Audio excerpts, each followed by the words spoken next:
Good morning. This is Samuel Jacob Kirschner, voice of the Breeze, speaking to you from Kripalu in the Berkshires. And it's a beautiful, beautiful morning. Unfortunately, I cannot show you much of the surroundings because of technical issues. I guess I could, but the Wi-Fi reception is best here and it's inside. But I woke up this morning and to the most gorgeous foliage. You know, it's the kind of foliage that you read in the books about or see movies. And yeah, just gorgeous. I'm here this weekend to participate as a presenter in a weekend called The Resilient Child, which is about, basically it's about teaching children how to breathe and how to move and how to be aware. It's for mostly people who are working in the educational system, in psychiatric setups, mental health. And I came here to present my particular aspect of the Breaze, which works with adolescents and some children. And it's been really quite a wonderful weekend, very busy and hectic a bit. So many things to get done.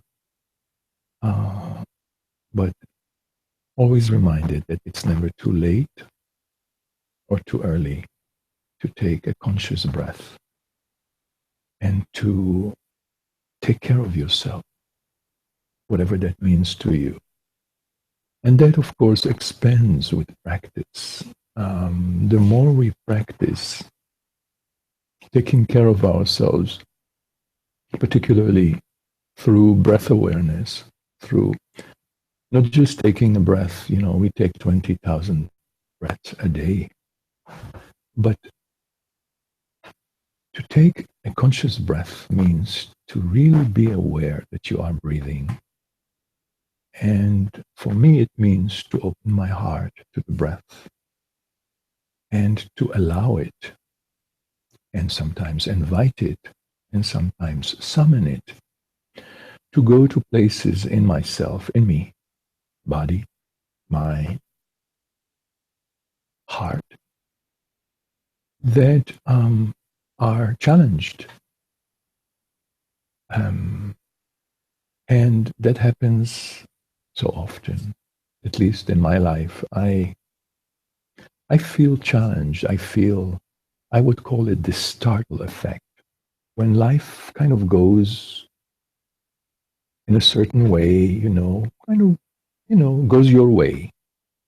And then something happens that startles you out of that flow, of that course. And to which we usually, startle is exactly what it is. It's a startle. Something happens. We get triggered. And the trigger usually is one that induces stress and anxiety and depression. So my practice really is to be aware of that and try to tackle it as soon as it happens so that I don't get caught up in the erosion, in the escalation of that, which really, it starts with, usually startle effect starts with some anger.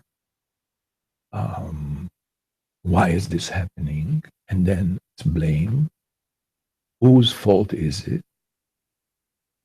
And where it really becomes kind of more complex is self-blame.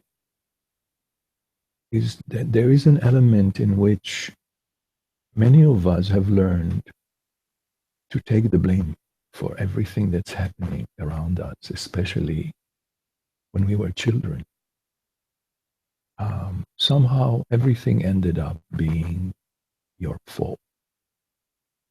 And that does not get erased from the brain. It does not.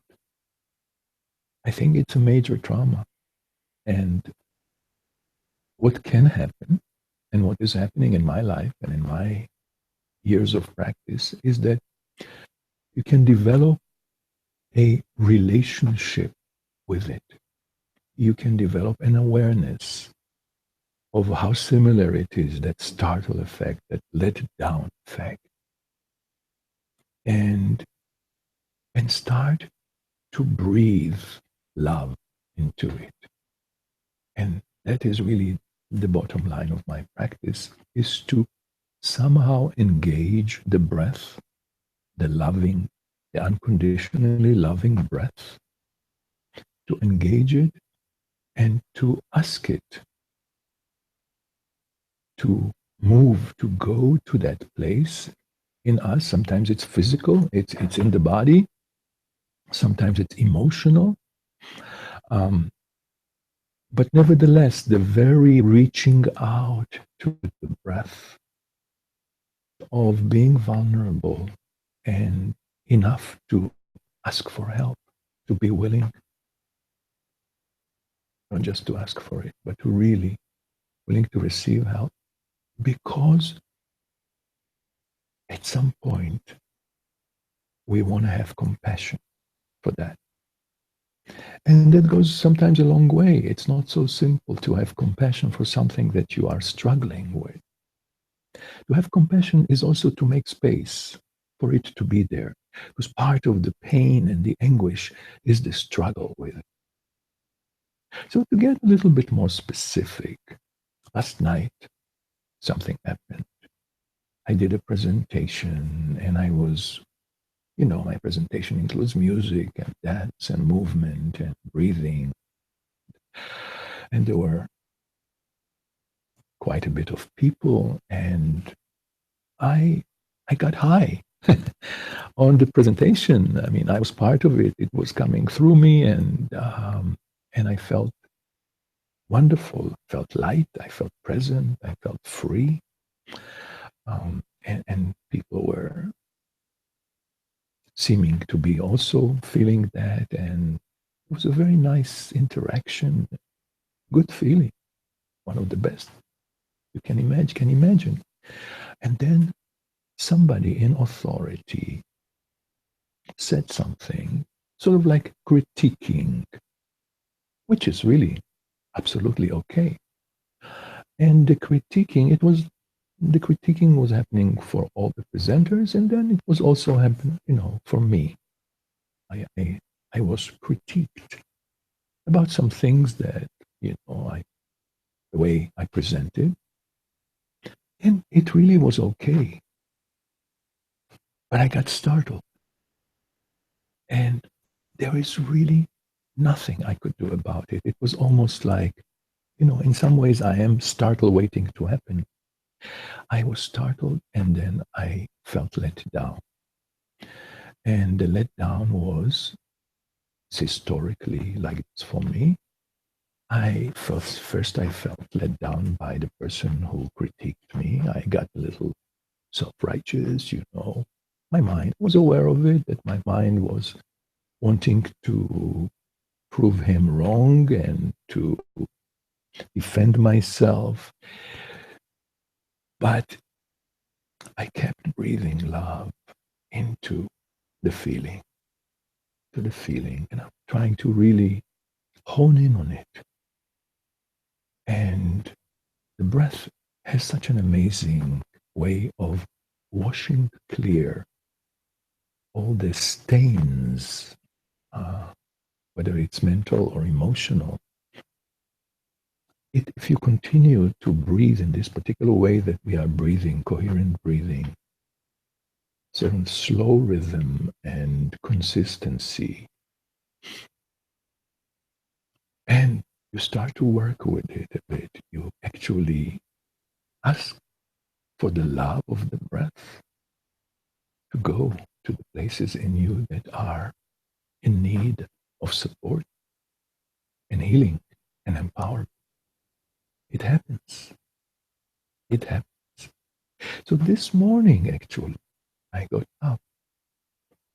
I had a aha moment in which I realized what happened and in which I had a lot of space for it and realized also that it was a very healing, was a healing moment that happened for me, that I got in touch with that let down dynamic, which I remember since I was a child. This is where it becomes so incredible, is how I can today work with children or with adolescents or with others in that way of sharing basically something that I am doing for myself. So I remember that when I was a child, I had a very, very high level of responsibility. Uh, I felt very responsible for the well being, happiness, and the survival of my parents. And whenever something would happen in which I misbehaved or there was some glitch, um, my parents already forgave me, but I could be brooding for a long time, tormenting myself. Why was I bad? Why did I do this? Of course, I could get no answer for that, but sometimes that could escalate into depression and definitely moodiness, a lot of like heavy bad moods. And so it was so amazing to get in touch with that and to be able to ask the breath to breathe love into that place in me that feels let down and that mainly feels let down by me, and to make space for it, to have compassion for it. And it feels today, just a couple of hours on, it feels different. I am not on edge about it, and I'm not suffering about it. I'm not blaming anybody, definitely not myself. And I can use the critiquing as a, information that I can work with. I don't have to agree with everything that was said. I certainly though I can make some good use from it, but not to take it so personal. And that is one of the wonderful things that says, which I always like to go back to, is take nothing personally, least of all yourself. Because none of it really, at the end of the day, is personal. We take things personally because we get triggered. And at the time that we do, we usually don't have choice. Exercise that choice. But thing is personal.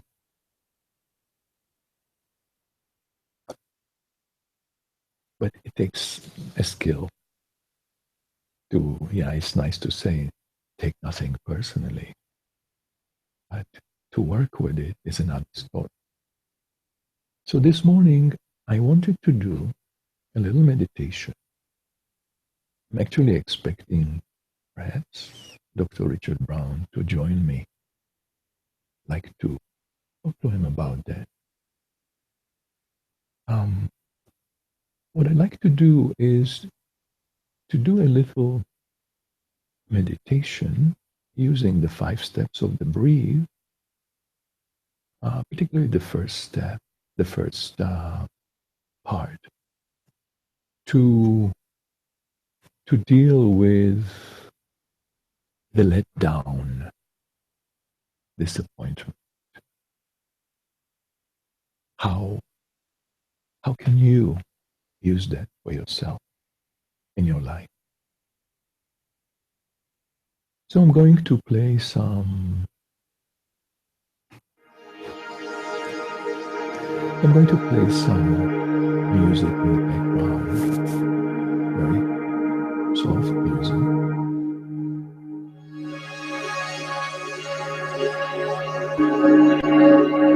I'd like you to just pay attention to your breathing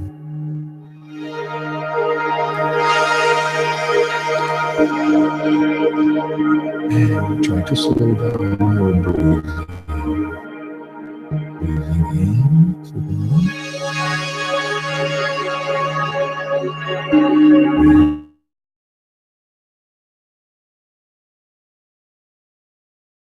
breathing through the nose, breathing out the nose, feeling breath entering your nose and brushing your nostrils as you breathe in and exhaling brushing your nostrils. Breathe out.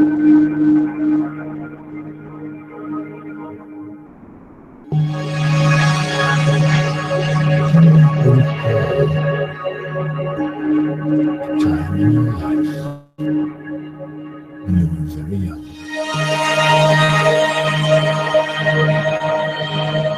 that you were disappointed that somebody maybe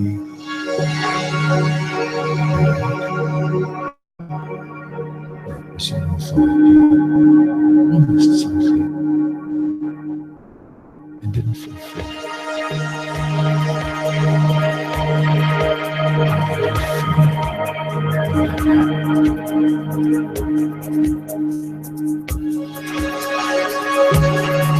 How did you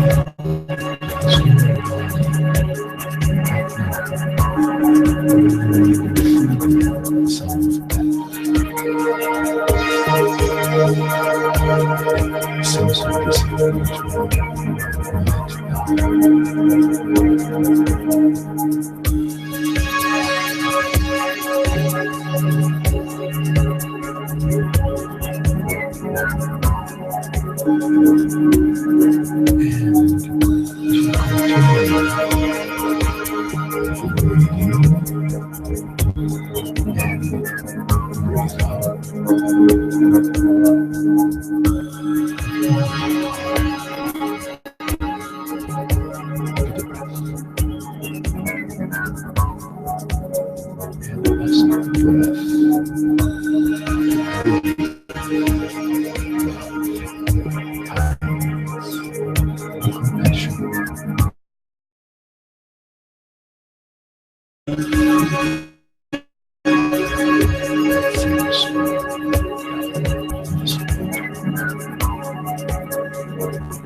let you are feeling self-blame.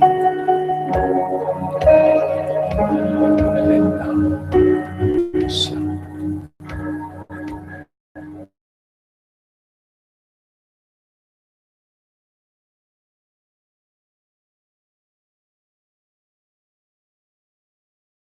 And heal.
Okay.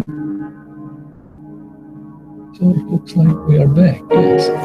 So, as life would have it, we just had a little Wi-Fi disconnect, but in the meanwhile, Dr. Brown just arrived. So the timing, as usual, keeps being. I want to welcome Dr. Richard Brown and just let you know that for the last 15 minutes I was talking about the letdown effect. Something happened for me last night in which I was feeling let down. And I did what I normally do when I feel let down. I first find I'm looking for someone to blame. And when I'm done doing that, I start blaming myself. And when I'm done doing that, I start breathing. So, yeah, it didn't take too long for me to come back to the breath and ask the breath to wash clear my letdown, basically in myself, which is an old trigger, an old childhood thing. And whenever I would misbehave, I remember as a child, and my parents would already forgive me, I would be brooding and be so disappointed in myself that I was bad. And that place in my brain has never been erased or deleted, but thank God I'm able to work with it. And I was talking about it also in the context of the resilient child weekend. We're basically here to explore how to work with children, particularly in the way of and so, yeah, that's what I was doing. So I want to ask you about this resilient child notion of the resilient child that plays in us, that most likely never goes away. Resilience that we have seen in so many very, very extreme situations, like in South Sudan, people are stripped basically from everything that they have, so to speak. And they are able to find resilience in themselves, and particularly the children. So, you think these innocent creatures, how can we sustain it all, and yet they sometimes bring with their presence such joy, such resilience. We hear from you if you can share with us. Well, I find it so wonderful.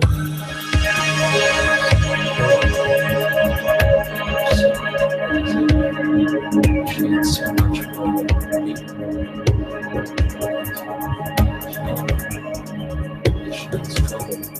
so much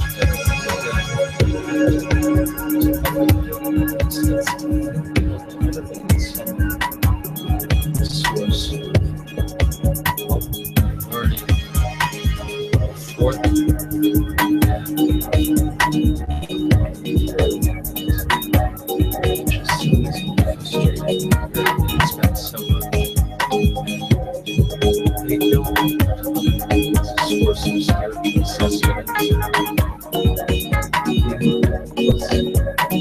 they just expect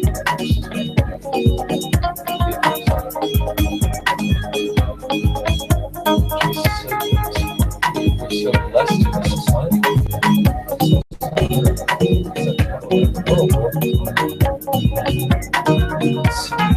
So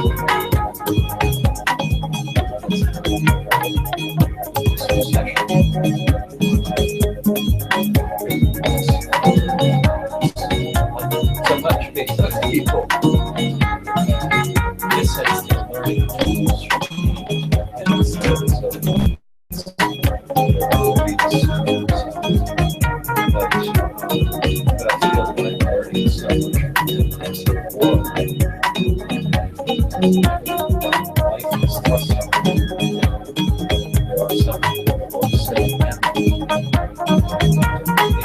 so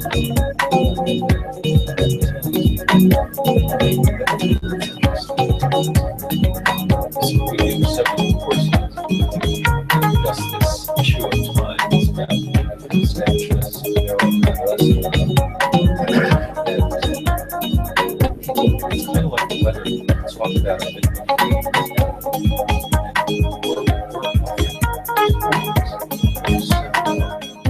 And we have, compared to many courses we do,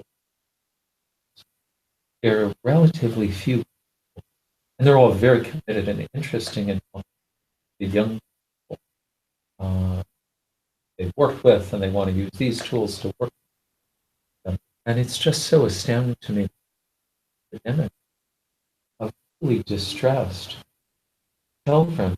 And it's been many years ago when I was starting my psychiatric training, we had epidemic of child suicide, children 7, 8, 9. And then the rates of suicide dipped, and we're back up to that rate of child suicide. And the issue is, why isn't anybody doing anything about it? We bring this to everybody, train our children. Means the adults have to train first, bring it to them. Now, some of the teachers teaching with us, what they've seen, the children bring it home and teach their parents. Whereas I've been working on the model of training the parents to teach the children. So there's so many different ways to do things.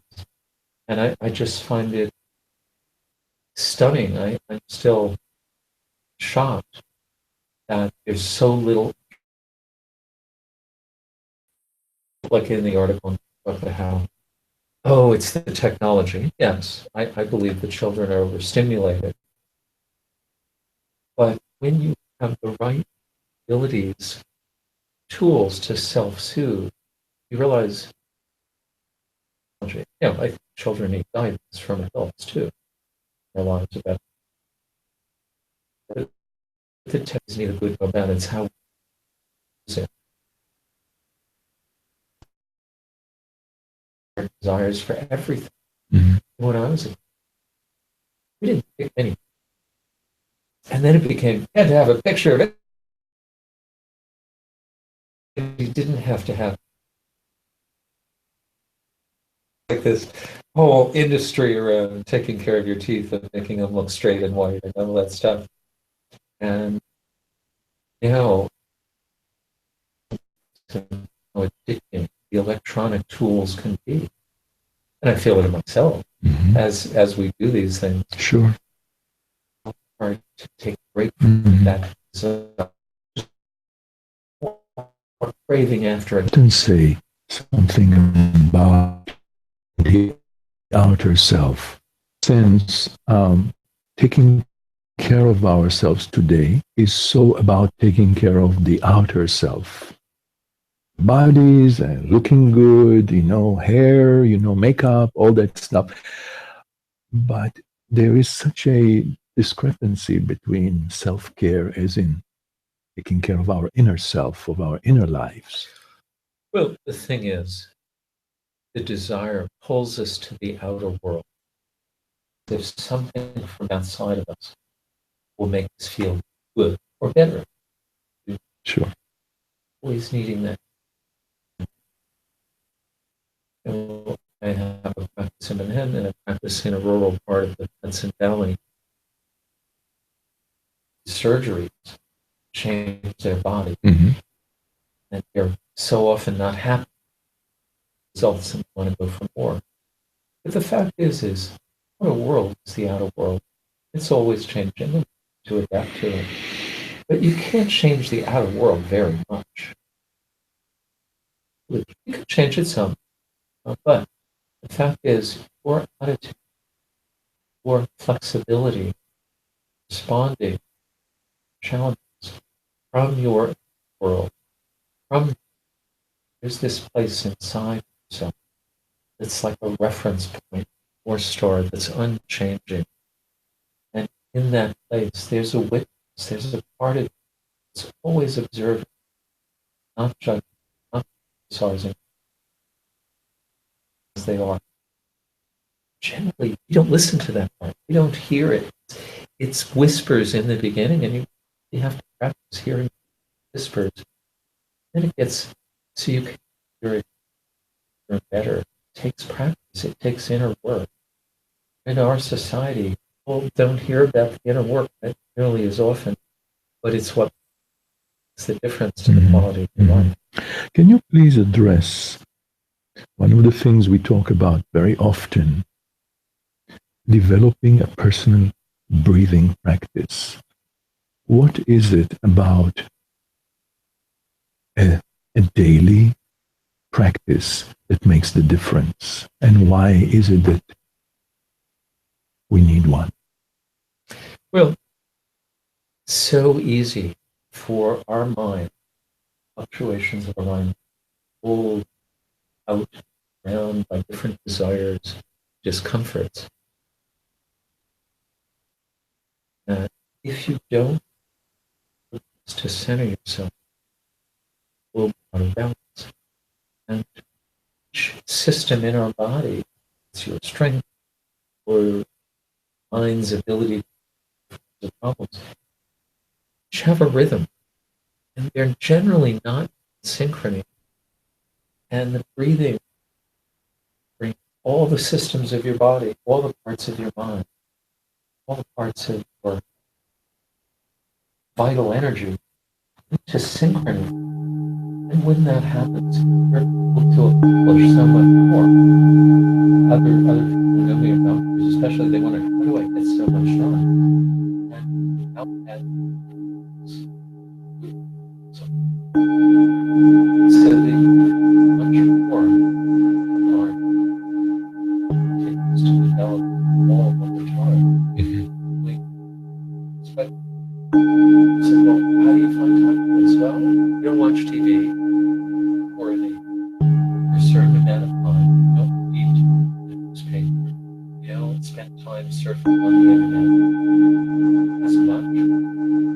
Take time out for yourself. You're more than what you expect. As we are talking, I am playing in the background the rhythm of chimes. It's basically geared to remind us to breathe coherently. And how that, for me, in terms of my personal daily practice, it is something that I can incorporate in my life. I mean, when I sleep, I go to sleep, I put on the chimes, and it always reminds me of that rhythm that I need to come back to, because the rhythm of my stress is different than the rhythm of my breath. And that's exactly what I'm striving for, is to keep coming back to the rhythm of my breath. I know that I cannot erase the stress. Stress is continuing. It's part of life. However, I can keep coming back to the rhythm of my breath. And I do it mostly by surrounding myself with that sound, when I can. And, there are now apps that can remind us. Of course, eventually it comes down until we have a chip in the brain, which I don't know when that will happen, but I wouldn't be surprised if soon. We have to somehow make it part, those of us who want to practice. And I mean, for me, I have to say that personally, for me, the question of practice is a vital question, because I know that without this kind of awareness, I can go to some very, very dark places. And I, at this point in my life, know that some of it is just a matter of escalation. If I don't watch those triggers in my life, which happen daily, I mean, a word can trigger me, somebody's look. So for me, it's vital to keep coming back to that awareness, to that breathing consciously, which again I think is very much induced by rhythm. And when I hear these chimes, I already know, I have a lot of practice, a lot of experience. I already know to go into a different pace, and eventually, it doesn't take too long, there's a shift. There's a shift between the stress state of mind and the relaxed, coherent, loving state of mind. Well, so what can we do other than just be demonstrations? Because people definitely, and children particularly, but people notice when they are around you and you are in that state of relaxation, of coherence, of resilience, and you don't have to do anything, but your energy, it's exuded, speaks for itself. People respond to it. I can see it sometimes in their looks.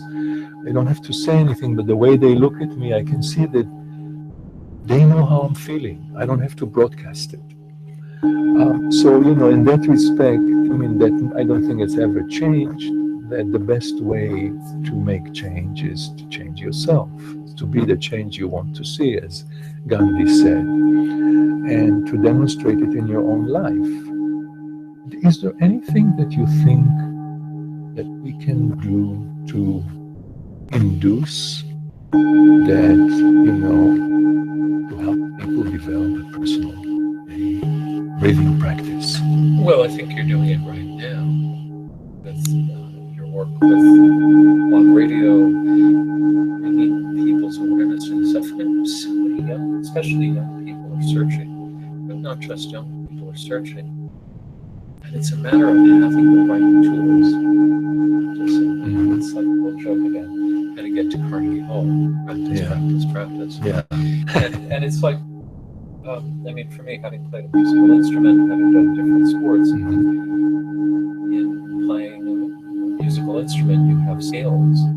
In doing an athletic sport, you have to have drills. Now, there's a point where, in a sense, you become more flexible. You don't slavishly follow, you begin to be creative and free.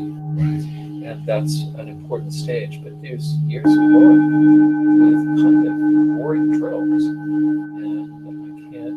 I've not found an easy way to sugarcoat that for people. Although in our courses we have a lot of fun because after we feel so close to each other, because when you do these things, your anti-stress connecting social bonding hormones get released, which are shut down by the stress through most of the day. People are disconnected from each other and themselves. And I feel like when you get so attached to desire, what's right in front of you, the material things, there is still a part of human beings after all these thousands of years of our evolution that very much wants to transcend the mundane everyday stuff, be in touch with what is so much bigger than ourselves around us. But for many people, the way organized religion has been presented doesn't seem to meet those needs, which is a lot like it was America when people immigrated from Europe to get away from religions that had been oppressive. They still wanted to connect with something bigger than themselves, and they began to work on how to have spiritual experiences in everyday life. If you read the writings from that time, my feeling is what we're doing is presenting those things. You have to find what works for you, but I think what we've done is find a few simple things that are really powerful and just teach you so much in a short time and have an experience. That means that you don't feel so limited to your small, ordinary self, small place and time. You often describe that as the difference between the original self and the masked self. I recently, when I was, I often think about stress. What is stress? I thought that stress is the tension between the original self and the masked self. And it looks like it's time for us to start to wrap up. So first I want to thank you for coming in the right time. So my pleasure, my pleasure. And I want to thank you for listening and for taking the time to breathe consciously, coherently. And if you'd like more information about how you can develop a daily breathing practice, you can go to the Breaze, BREAZE.com. And we have all kinds of activities and groups that can help you develop a practice. And also, yes, if you want some tracks, audio tracks, you can find them under my name, Samuel Jacob Kirschner, on iTunes. And yes, I want to wish you a wonderful day, a day filled with joy, oxygen, and ease. This is Samuel Jacob Kirschner, voice of the Breeze. Have a great day.